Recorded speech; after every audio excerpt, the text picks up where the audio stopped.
What's going on, guys? Marcus Crockett back with another video. In this video, I'm going to talk about the top 3 reasons why I think most cleaning companies never make it to 6 figures. Now, we do a lot of walkthroughs. And there are things that there are a lot of common mistakes, and that's really what motivated me to make this video. So, guys, if you learn anything from this video, if this video teaches you something, inspires you, whatever, go ahead, like, comment, and subscribe to the channel. Without further ado, let's get it cracking.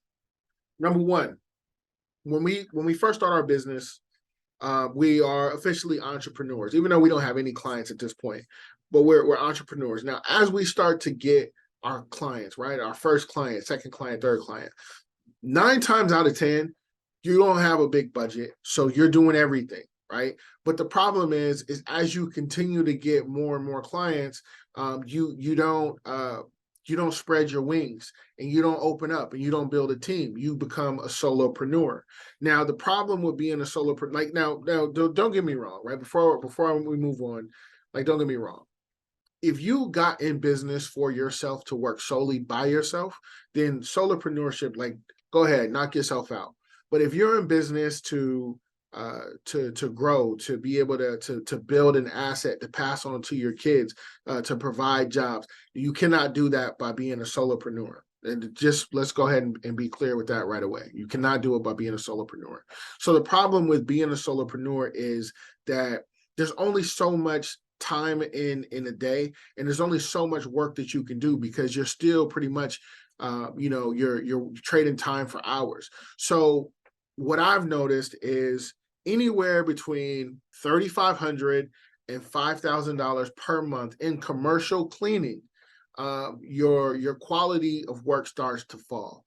Now, I'm talking specifically for general commercial cleaning. I know that in with carpet cleaning, I know that with strip and wax, or tile and grout cleaning, window cleaning, electrostatic spraying, I know that you can make more money doing those things than $5,000 per month.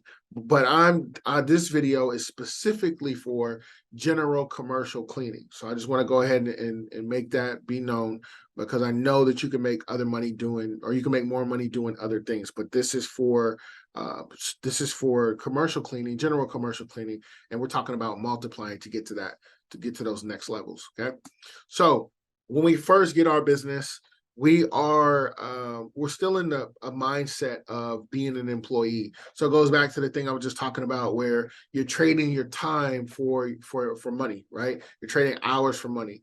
And in order for you to be able to grow, to get past this $5,000 per month mark, we're going to have to use leverage. And how do we use leverage is we're going to have to multiply ourselves. So farm other pieces of the business out. So now you spend more time working on the things that you're good at. Like for me, for example, I know that I'm not good with with organizing my paperwork. I'm not good with there's a lot of things like the administrative. There's things within the administrative stuff that I'm just not good at. I'm pretty good at marketing. I'm pretty good at face-to-face sales, talking to people. Like, those are the things I'm good at. The other stuff, not so much. But I had to build it up to a point where I was able to multiply myself and focus mainly on my strengths, and farm out my weaknesses, or hire out to people who are better at my weaknesses than I was, right? So multiplying ourselves, this is how we build up a team. It's going to be almost next to impossible. I want to say impossible, but I do know one guy. It's almost going to be impossible for you to make 6 figures by trying to do everything on your own. You need a team. Number 2 would be not showing value. The funny thing is, you look at like all these expensive car brands. You look at Lamborghini, Ferrari, Bentley, Rolls Royce, all of these top level foreign car brands, right? They never have commercials. They don't have commercials because they don't need to have commercials. The perceived value of these vehicles is so high that we don't need to spend money marketing for these cars on TV. We'll spend our money in other places. The perceived value is high. So this is kind of like one of the things that you want to have in the back of your mind. Like, you want who's ever thinking about your company to perceive it as high value.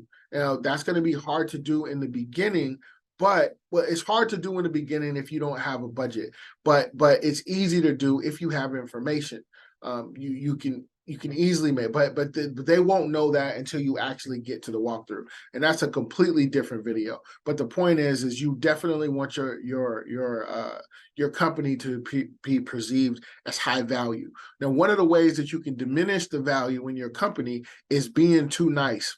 This is something that I've been guilty of. I know that opportunities always come to me. I figured things out. My company has grown. I want other people to be successful. I want other people to grow.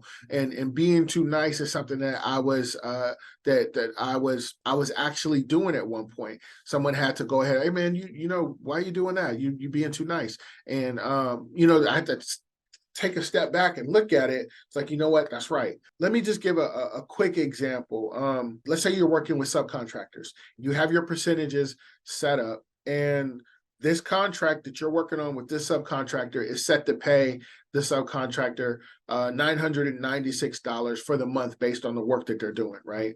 Well, they may come to you and say, hey, do you mind if I just get the extra $4 to make it an even 1,000, because it'll just be easier for us to do payroll and stuff that way, right? So being too nice will be like, yeah, okay, I'll give you the extra $4. But that extra $4 over a period of time adds up, right? And not only does that add up, but now you've lowered the value of your company, because in the eyes of this subcontractor, they feel that the numbers don't really apply to them. There's a gray area there that now, and there's wiggle room. They can always wiggle to get a couple more dollars. They can always, and that can lead to, oh, well, the customer, they're just being picky about the dust. And like, it just opens the door for your company to be looked at less than it would have been looked at had you had just followed the guidelines, followed the rules, and kept the perception of your company's value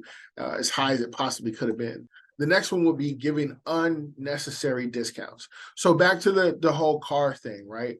When you go purchase a new car, they don't just give you discounts. Like, you kind of have to qualify for the discount, or they have to be running some sort of sale or promotion or something along those lines. You're not just going to go to, the car dealer and they're just going to look at you and say, okay, well, I'm just going to give you this discount just because. Like, it doesn't really work that way.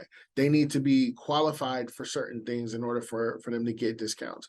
And, that's just one of the ways that you can go about by minimizing the value of your company. So the next thing would be like not charging for additional services. So imagine going to a Tesla dealership. You get the base model, right? You buy the base model, but they're just gonna give you the autopilot model, right? I don't know a lot about Tesla, but I know those are two different packages. But they're just going to give you extra services, extra packages, just because they're not going to charge you for it. That doesn't exist in any other business model, and it shouldn't exist in yours either. You don't give people extra services just because. Like, these are things that have to be earned. We had a client about a year or so ago. They were like, they wanted their refrigerators to be clean, but they said it kind of like in passing. So once my staff told me about it, I told them, don't clean the refrigerator. I got on the email. I emailed the client, confirmed, and then I gave them the pricing of what it is for our refrigerator. It's like, okay, well, great. Instead of doing it once a month, can we have that done once a week? Perfect. No worries. We'll go ahead and add it in. This is an example of the client showing that they want something, and then us having something in place, a package in place that we can go ahead and charge them for, right? Because they're in business and they're not just giving their clients things for free. Giving unnecessary raises. I don't do that. You have to be able to provide us with value. Now, doing the job that you were hired to do doesn't deserve, in my eyes, it doesn't mean that you get a raise, because we hired you at this pay to do the job that you said that you were qualified to do. And we trained you along the way to get you to where you are, or to make sure that you did things within within our culture, the way that we want things to be done.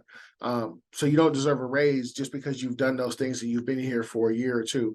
Now with, I do understand the cost of living and all of those things, but I do definitely like to pay people, but I will pay you according to the value that you're bringing. So this is something that I've never heard anyone talk about this yet. And this is something that definitely needs to be talked about. When you're starting off, the cost and the frequency and the time that you're going to the laundromat to wash your towels and your mop heads. Now, I would highly suggest you to go to the laundromat. Don't wash your stuff at the house, because those laundromats are commercial laundromats. They're meant to do all of those cycles and spins and so on and so forth. But the amount of times that you're going to the laundromat to make sure that you're cleaning with clean rugs, or I'm sorry, cleaning with clean towels and clean rags and clean mop heads, you're going to be going a lot. So one of the things that I used to do was I would offer my W-4 staff the opportunity, or offer them the chance to earn extra money by doing the laundry. And if they said yes, then I'd pay them for that with a little bit more. So they're bringing us more value. They're not just doing the day-to-day stuff, going home and coming back and rinse and repeat. No, you got to bring more value if you want to get more money. The next thing will be allotting more time to complete an account. This really only applies to your W-4 workers. So let's say, for example, it takes an hour to complete an account.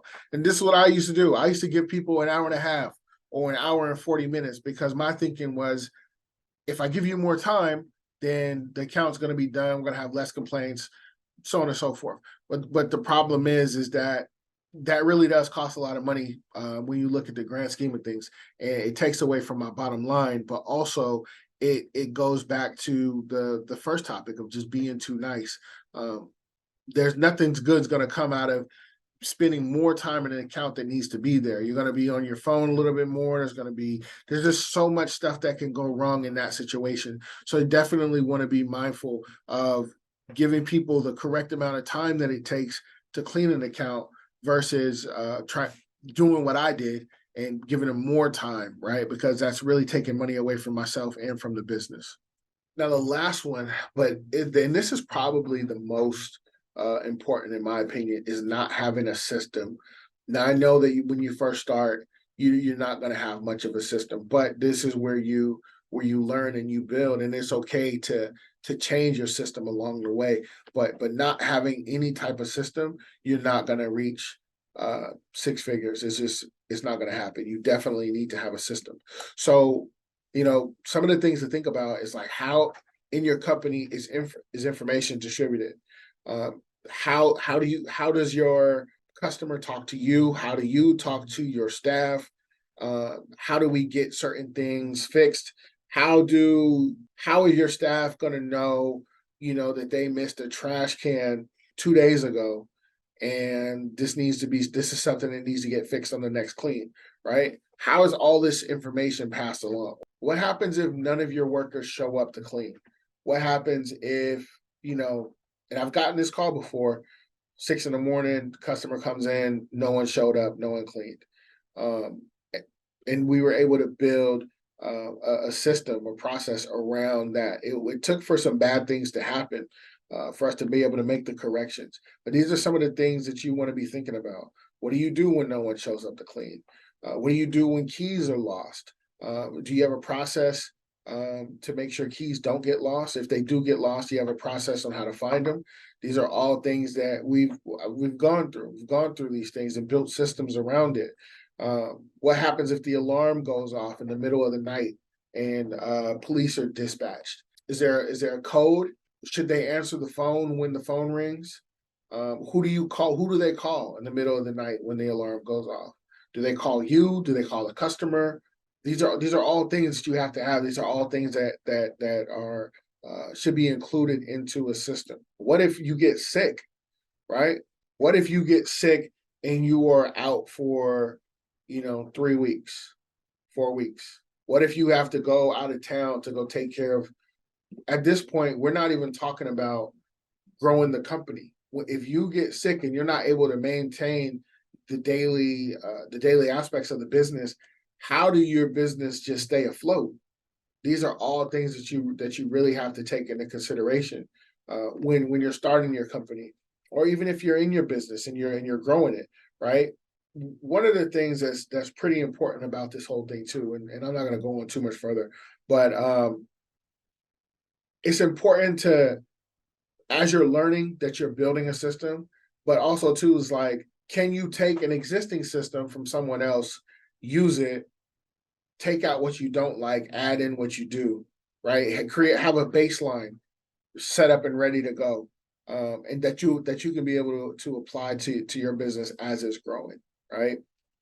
So, guys, these are just little things that you could be definitely thinking about, or really not even little things; these are big things that you should be thinking about on what to implement into your system. But guys, if you've been here with me this long, I definitely appreciate it. But yeah, guys, I'm about to go ahead and hop off of here. I really just wanted to come in, give you this information. Hopefully you found it valuable. Hopefully you'll be able to use it. Guys, like I said, I do have consultations in the link below, or in the description below, links to consultations. You know what I meant to say. But guys, like I say, I'm always dropping jewels. Just make sure you're in a position to pick them up. You do that by liking, commenting, and subscribing. Once again, my name is Marcus Crockett. I'll catch you in the next one. Peace.